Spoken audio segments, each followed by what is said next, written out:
इस वीडियो में मैं दो लोगों के बारे में बात करूंगा, सैनिक और वैश्या। वैश्या का मतलब होता है प्रोस्टिट्यूट, जितना मुझे पता है। तो ओशो के थॉट्स हैं, मैं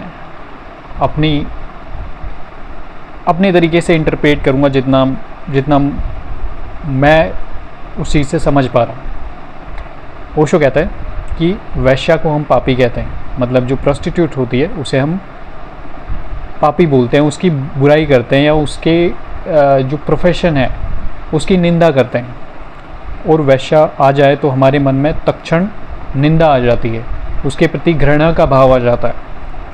लेकिन सैनिक को, जबकि सैनिक क्या कर रहा है, सैनिक भी अपना शरीर बेच रहा है रोटी के लिए, उसकी हम तारीफ़ करते हैं।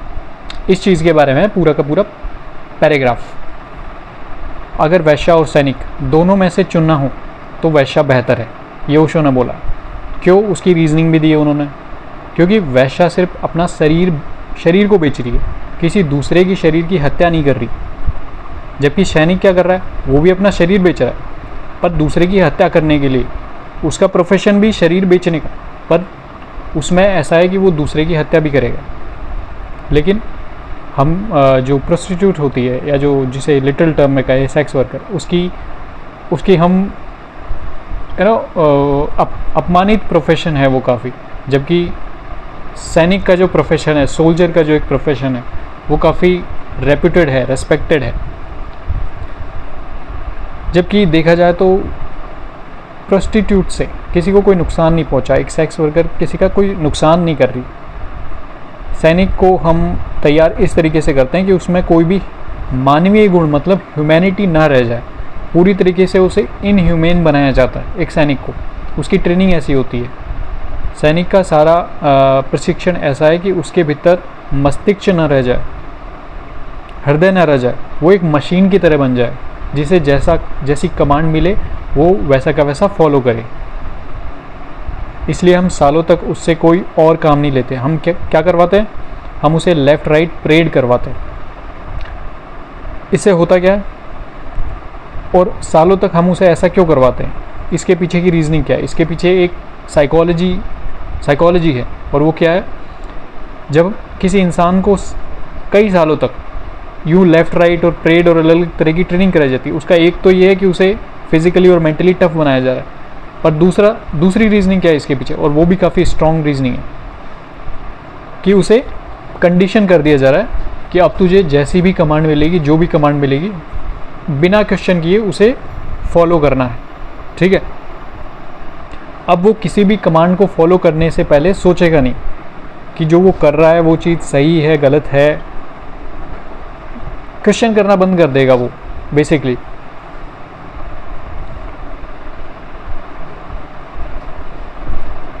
जब उससे बोला जाएगा गोली चलाओ तो वो गोली चलाएगा। सोचेगा नहीं वो कि वो गोली क्यों चला रहा है, किस पे चला रहा है, और असल में जो कारण उसे बताया गया है वो कारण जायज़ भी है या नहीं है।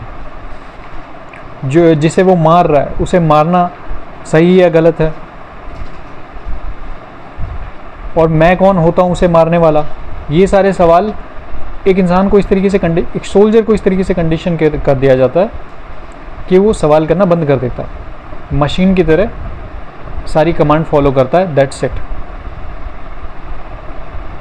उस टाइम की बात है तो ओशो बोल रहे हैं कि कोई 100 रुपये 200 रुपये की नौकरी पा रहा है एक सैनिक, अपनी रोटी के लिए वो हत्या का धंधा कर रहा है, दूसरों को मारने का धंधा कर रहा है।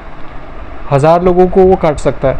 जिस आदमी ने हिरोशिमा पर एटम बम गिराया, उससे बाद में जब पूछा गया तो उसने कहा कि मैंने तो सिर्फ अपनी कमांड फॉलो करी है, मुझसे तो कहा गया था जितना मैंने किया, मेरी जिम्मेदारी नहीं है ये।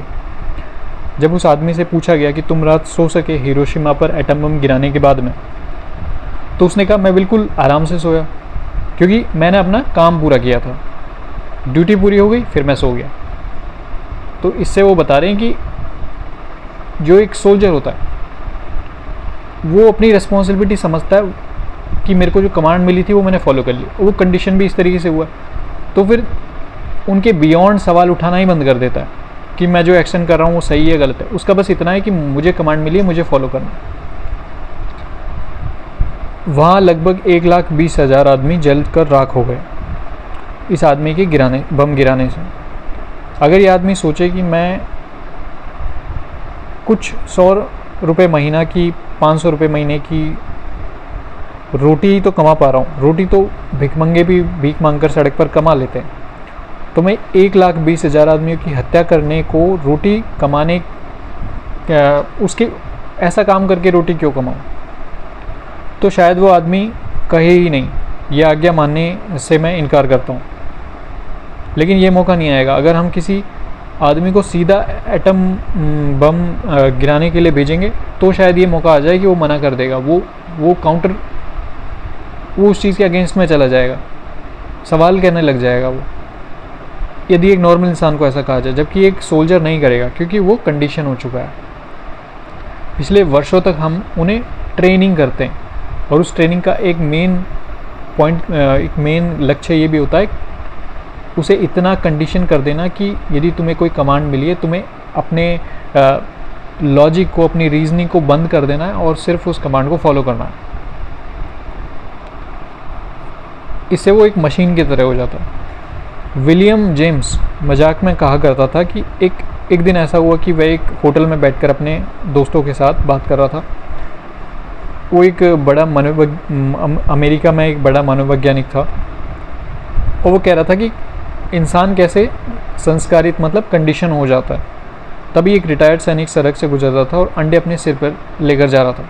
विलियम जेम्स ने एक जिंदा उदाहरण देने के लिए चिल्ला कर बोला, अटेंशन।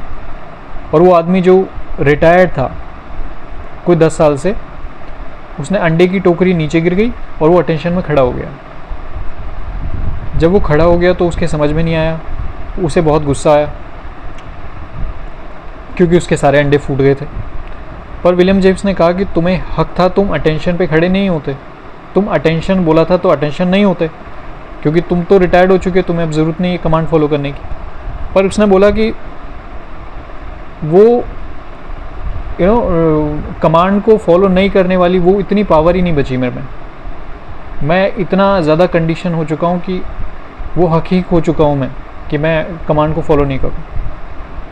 10 साल हो गए नौकरी छोड़े, पर वो जो मशीन बन गया था मैं अंदर से एक तरीके से, वो अभी भी है।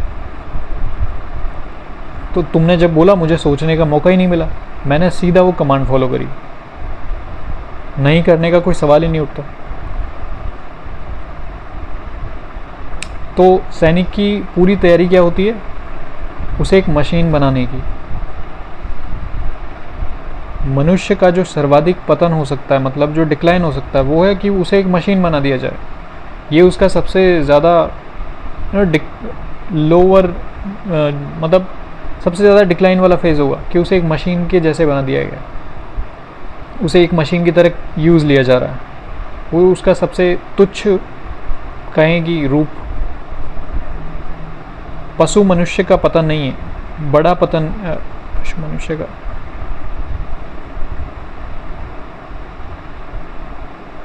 So that was it. ये था ओशो ने एनालॉजी, मतलब कंपैरिजन एक तरीके से किया था एक प्रोस्टिट्यूट में और एक सोल्जर में, कि किस तरीके से ये दोनों प्रोफेशन को कंपेयर किया था और किस तरीके से एक सोल्जर को पूरा मशीन बना दिया जाता है। That was it.